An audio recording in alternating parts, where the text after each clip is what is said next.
Okay, so welcome to today's Sharsheret Shalom Shabbat program. Thank you for joining us for our quarterly Shalom Shabbat webinars. We're always grateful for an opportunity to reconnect and to recenter, and I'm glad we're together today.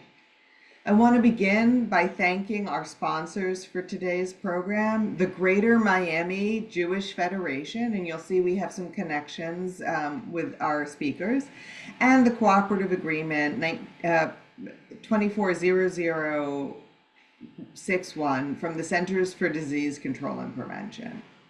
You are muted as you enter today's program. Please stay on mute so that we can clearly hear today's presenters. And as always, this program is being recorded. No faces or names will be on the recording other than those of the presenters. But if you do wish to turn your video off for privacy, the option to do so exists, and that instructions for that are going to be placed in the chat box now. We also have closed captioning available, and the instructions on how to activate those are also going into the chat box. Of course, you will be notified when the recording and transcript of today's program is posted on Sharsheret's website, and I encourage you to share that link with anyone you think might benefit, might be interested in today's program. Each time we gather for a Shalom Shabbat program, we talk about how there's always some level of stress, of anxiety, of chaos in life. Work, family, certainly current events are weighing on us. And of course, for those of us who have faced cancer or are facing cancer, there is even more chaos. Physical, emotional, and even spiritual anxiety. We all need a break. We need a chance to see beyond that stress, to illuminate the good in this world, and even to see what may not be obvious at first glance. It's absolutely necessary for our health and happiness. But there's something else we also all need, and that is a very active sense of gratitude, even when facing personal challenges. Not only does Shabbat offer us the opportunity to reflect on what we were grateful for, but Thanksgiving is coming up soon, and that's what we're going to be speaking about today. Before we do that, I want to introduce to you musician Lisa Grunbaum. Not only is song a big part of Shabbat. I'm going to actually pull her up to the screen too.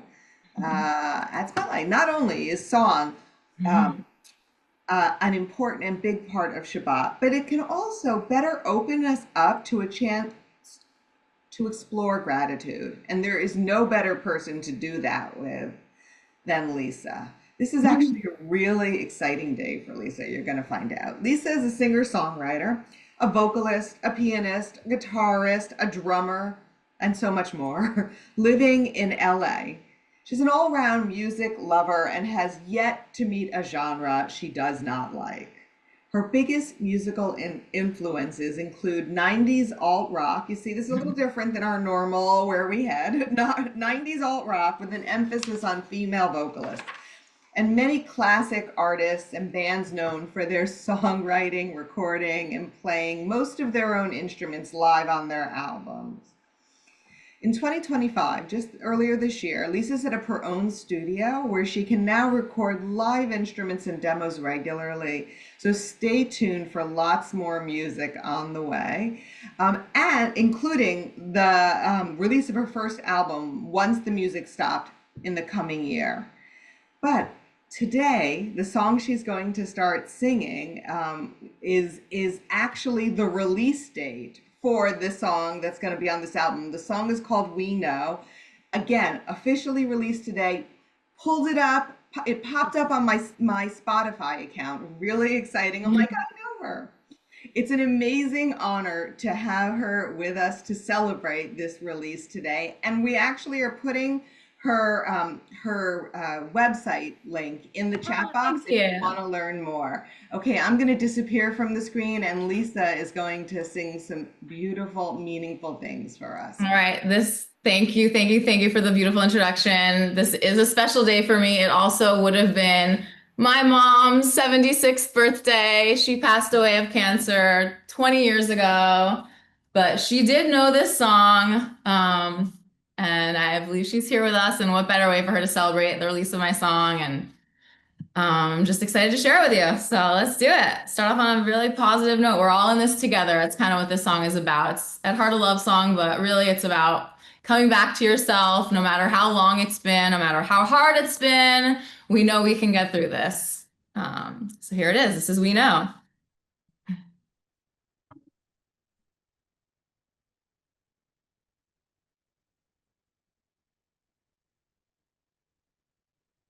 Doesn't take much for me to fall in love with you. It's the greatest feeling. I know you feel it too.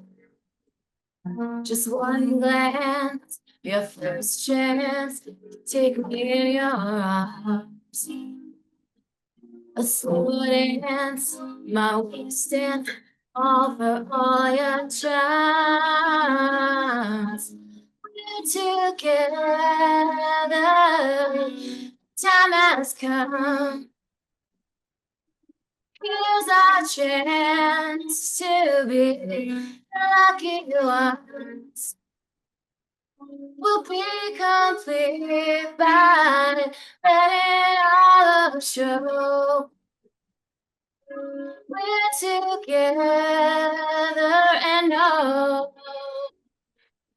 Yeah, we know.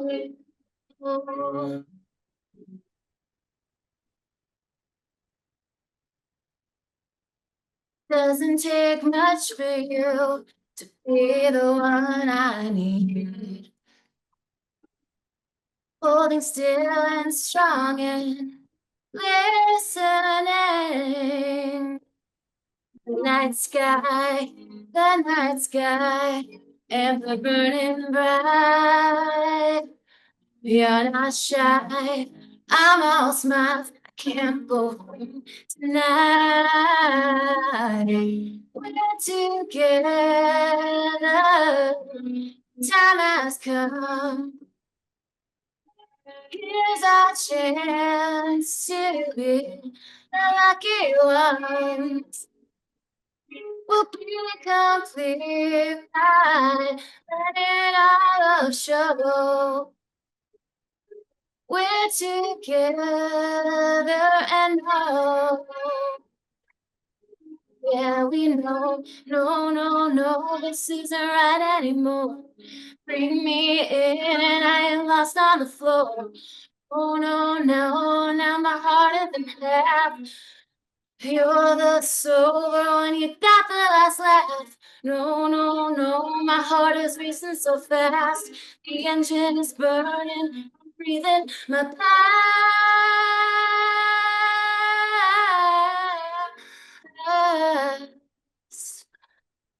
Strange trance, real romance, the whole night through. I yearned and I learned. Now what am I to do? We're together.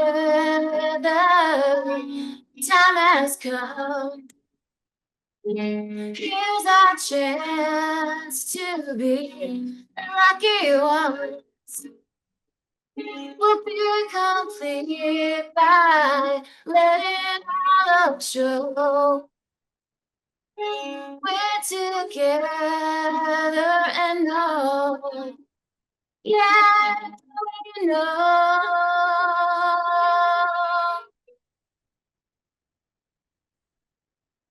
We know.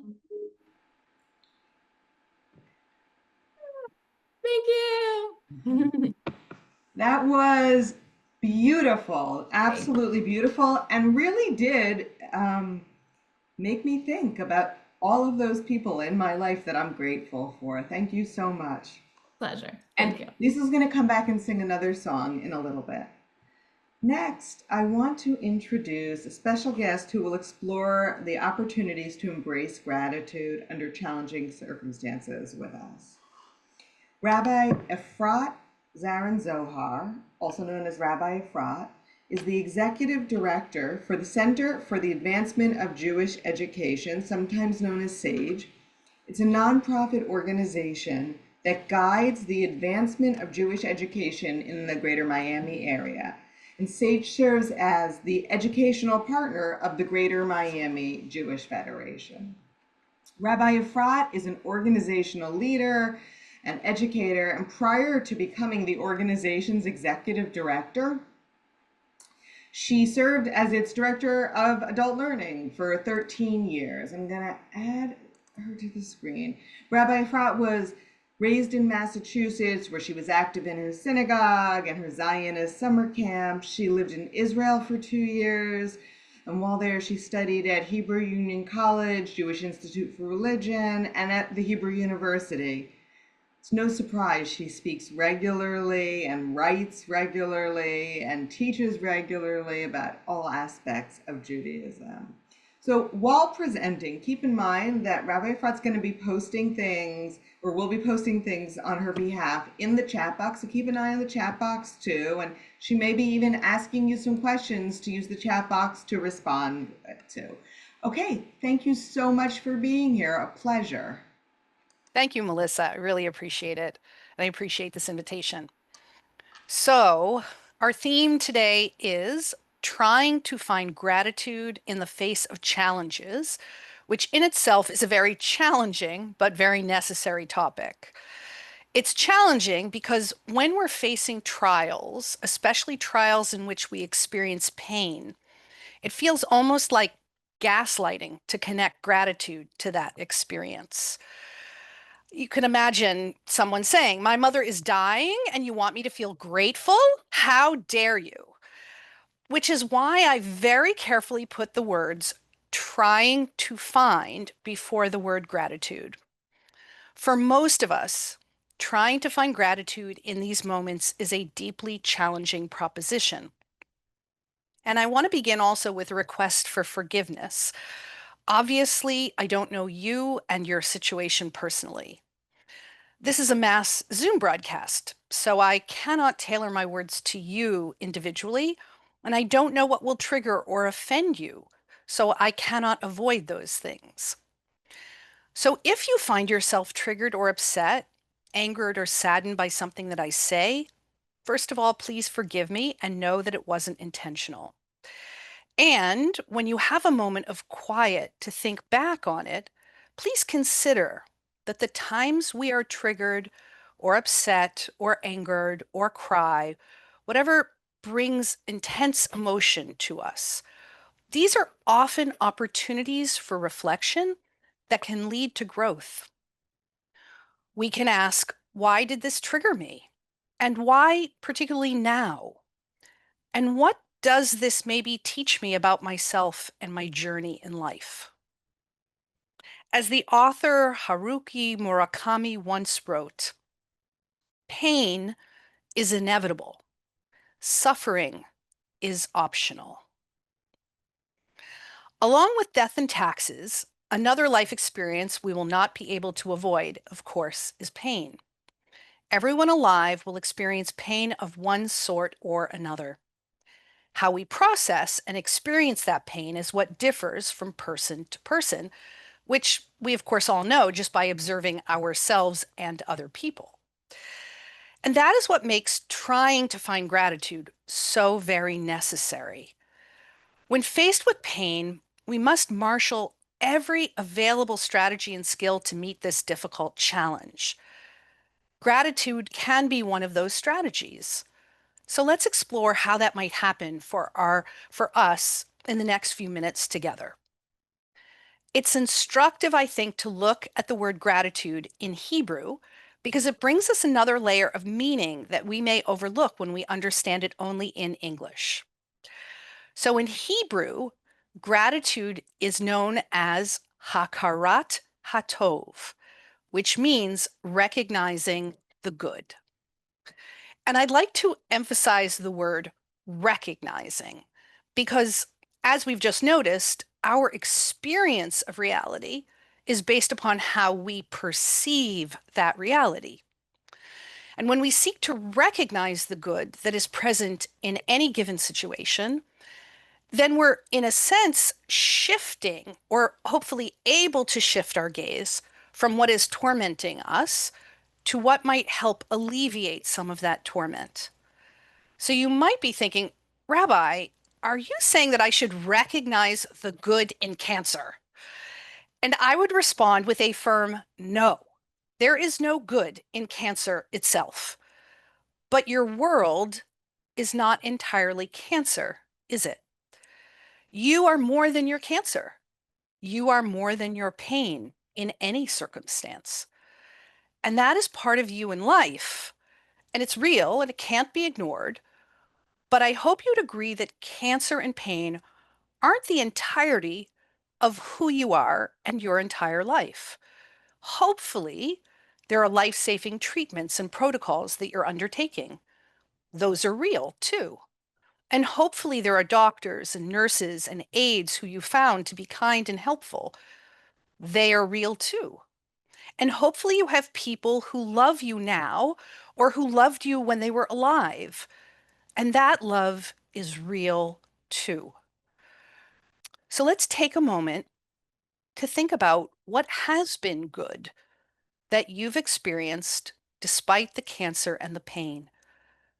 Where can you find even a speck, even a flickering moment of positivity or good, even in the depths of your difficult experience? And when you have thought about that, and if you have something to contribute to other members of this Zoom, please write about it in the chat. So let's take that moment, a few moments of silence.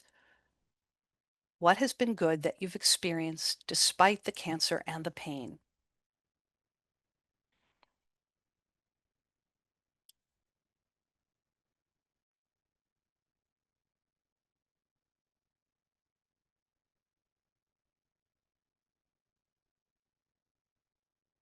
So Melissa wrote that friends became family during her cancer experiences. And Deborah wrote, there was so much of an outpouring of love and support from friends and family. And that was really a beautiful and good thing. And so many of you are now also posting about the love and support from family,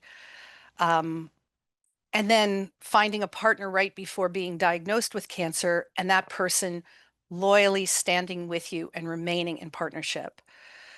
A doctor who is really there, granddaughters who just brighten your life, randomly talking with a young mother in the waiting room while receiving radiation, and that boosted your spirit. This group, this wonderful group, has also been helpful to others. Again, surgeons and oncologists, other people, pets. Pets can be so incredibly helpful. Sometimes strangers who rise to the occasion even more than the people in our own lives. The fact that we grow from the knowledge that the circumstances provide, that I love this, what Mary wrote, self-care is not selfish. Self-care is absolutely something that's necessary, and it's part of the healing process, and it's courageous to overcome all that cultural conditioning so that you can embrace self-care. So even this horrible thing that's happened has taught this incredibly important lesson. Lisa wrote, finding deeper strength within myself and trust that life will bring whatever we need to get through. And that sense of trust is so beautiful when you find it. Not everybody can. So, kol hakavod, Lisa.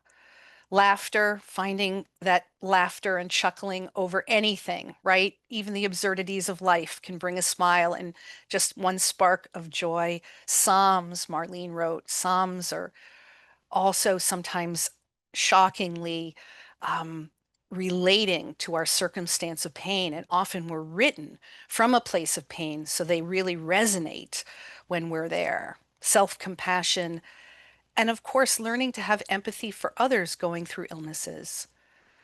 There's so many different things that these trials and tests have taught us, not that we would ever want to have had them for these lessons, of course, but if we are given them already, and that is part of reality, then trying to find what is good, recognizing that good, the hakarat hatov, the gratitude for that little piece of goodness, that is so helpful in maintaining our spirits for this journey. So the next part of what I'm going to be speaking about, and thank you so much for all writing in the chat, and for those who didn't even write in the chat, for just taking a moment to think about the question that I posed. Much of what I'm about to talk about now, I learned from my teacher, Dr. Alan Marinis, who's the founder of the Musar Institute, a modern organization seeking to promote the ancient path of Jewish character development, and an incredible book he wrote on how to build various important character traits, including gratitude, according to Jewish tradition, is called Everyday Holiness, the Jewish Spiritual Path of Musar. And that's going into the chat, so you can take a look for it, and you can also look up the Musar Institute. So one of the key traits in Jewish character development is gratitude. And Dr. Marinis writes, the myriad benefits that come to us every day, those we might find, many of us, easy to overlook. And most of the time, people are inclined to focus more on what we lack rather than what we have. And I have to say, that actually is me. I am guilty as charged. My first instinct, personally, and according to my innate personality, is to fix, to change, to improve, to critique, to strive to create perfection. I am not a naturally grateful person, I have learned through this study. And our society is built on advertisers who attempt to convince us of just how inadequate or lacking we really are, so that we buy whatever they want to sell us. So let's face it, we're up against a lot of forces, both the advertisers out there and potentially one's own innate personality and character inside. Alan continues by saying, when you open yourself to experience the trait of gratitude, you discover with clarity and accuracy how much good there is in your life. Practicing gratitude means recognizing the good that is already yours. If you've lost your job, but you still have your family and health, you do have something to be grateful for.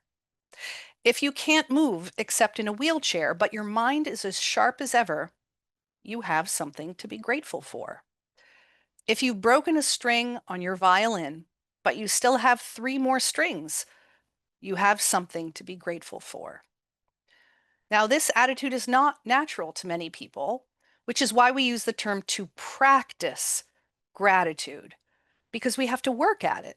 Like almost everything else in life that we want to master or get better at, we have to practice it.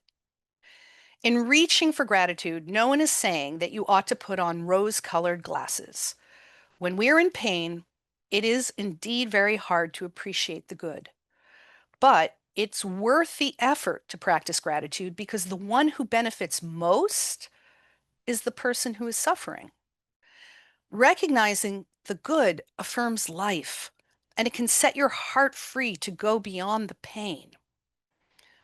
Now, remember, there's no limit to what we don't have. And if that's where we focus ourselves, then our lives are inevitably filled with endless dissatisfaction. But when gratitude is a lived reality, well established in our hearts, we constantly refresh our vision so that we take accurate note of the good that actually surrounds us already. This is the meaning behind the ancient proverb from Pirkei Avot, the ethics of our ancestors. Ezehu ashir hasamech b'chelko. In English, who is rich? the person who rejoices in their lot in life.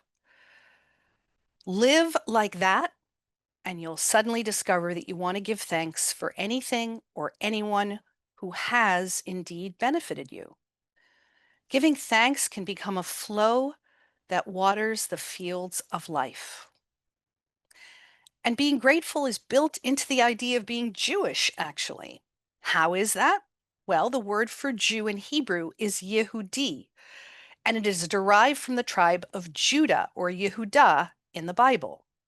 And when Judah, the fourth son of Jacob and Leah, was born, Leah named him Yehudah, which means I am grateful. So we Jews are meant to be a people who practice gratitude because that is part of our name as a people. In the Musar classic Duties of the Heart, Rabbi Bahya ibn Pakuda of Spain wrote about 1,000 years ago that we tend to suffer a kind of blindness that keeps us from seeing and appreciating what we do have. And he identifies 3 reasons why we fail to recognize the good in our lives. As you hear these 3 points, see if you can identify how these factors might play out in your own life and keep you from experiencing the soul trait of gratitude. First, he says, we tend not to feel appreciative because we are too absorbed in worldly things, and that physical pleasures can never be fully gratified, which means we can pursue them endlessly, keeping us from experiencing gratitude for what we actually have already. Second, we're so used to our gifts that we don't even really see them anymore. We take them for granted and don't recognize them as good. And third, we're so focused on the afflictions we suffer in this world that we forget that both our very life and all we own are among the good things that have indeed been gifted to us. Does any of this ring true for you? Maybe put a few words in the chat to share with others. Finally, I want to address the most advanced level of gratitude. And this is indeed an advanced level. This is finding good in our pain and our affliction.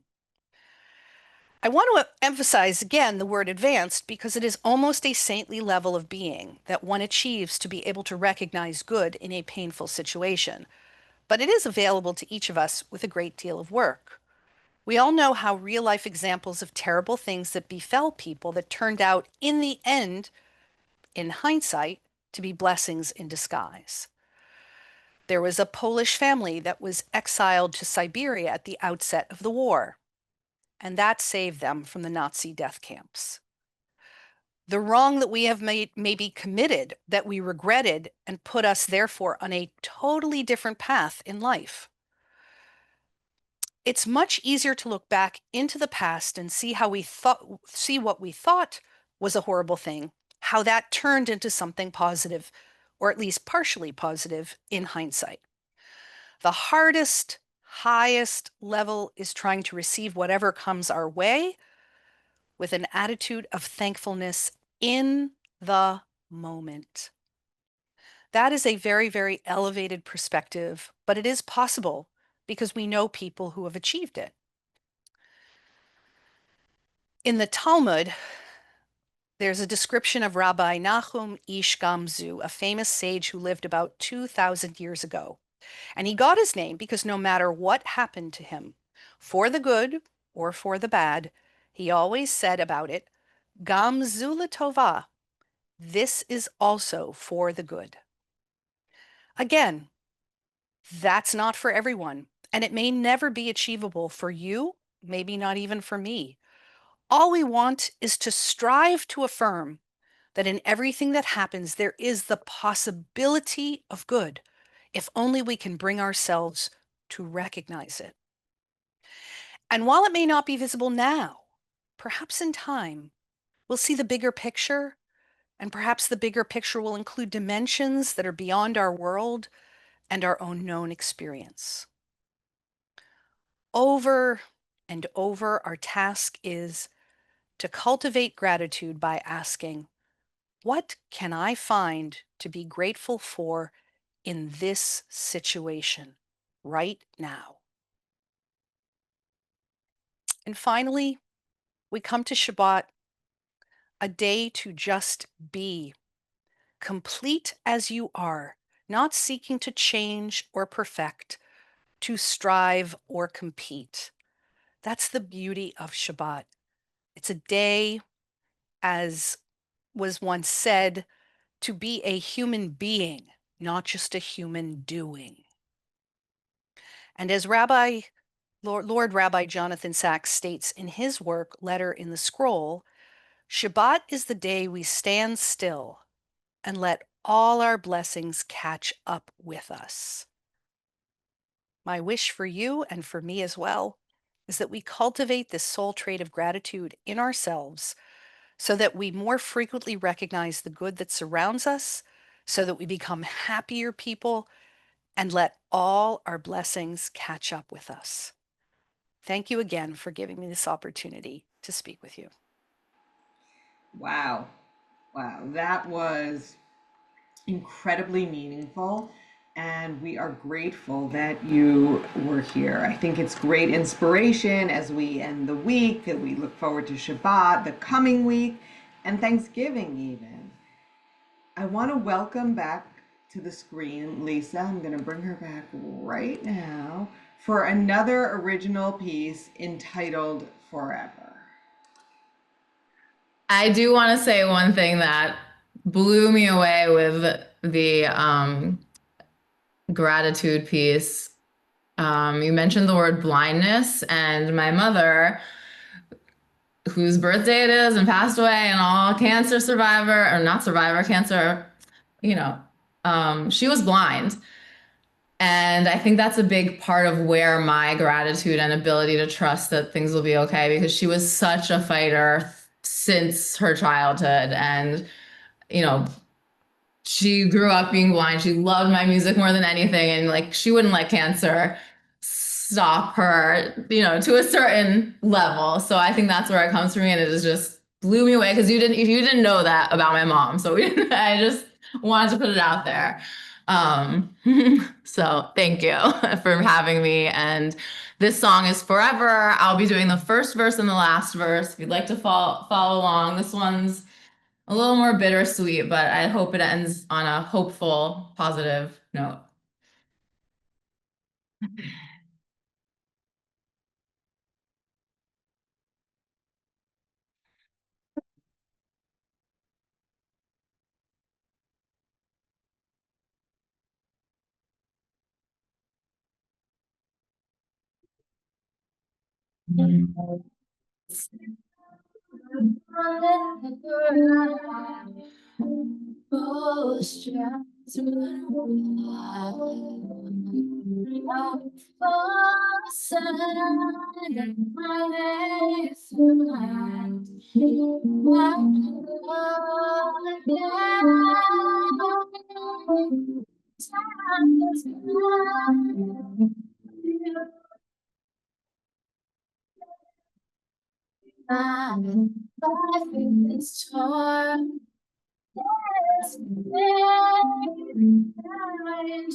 Search, hope is strong at first. Now we try to pull through. As tears in my eyes, doubting our alive. I know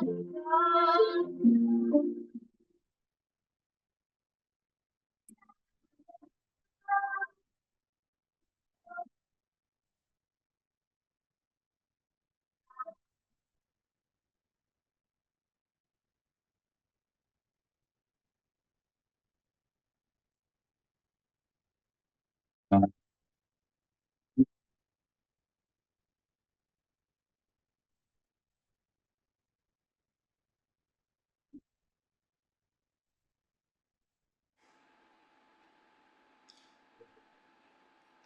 Lisa, we've lost volume on you and aren't hearing a thing. I'm wondering if maybe, Oh but I'm wondering if you could sing no. Oh, without. really? I'm sorry. Okay, I'll tell you what.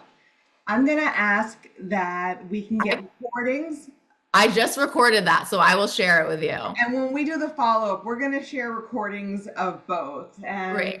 And what we could hear, your voice was so Okay.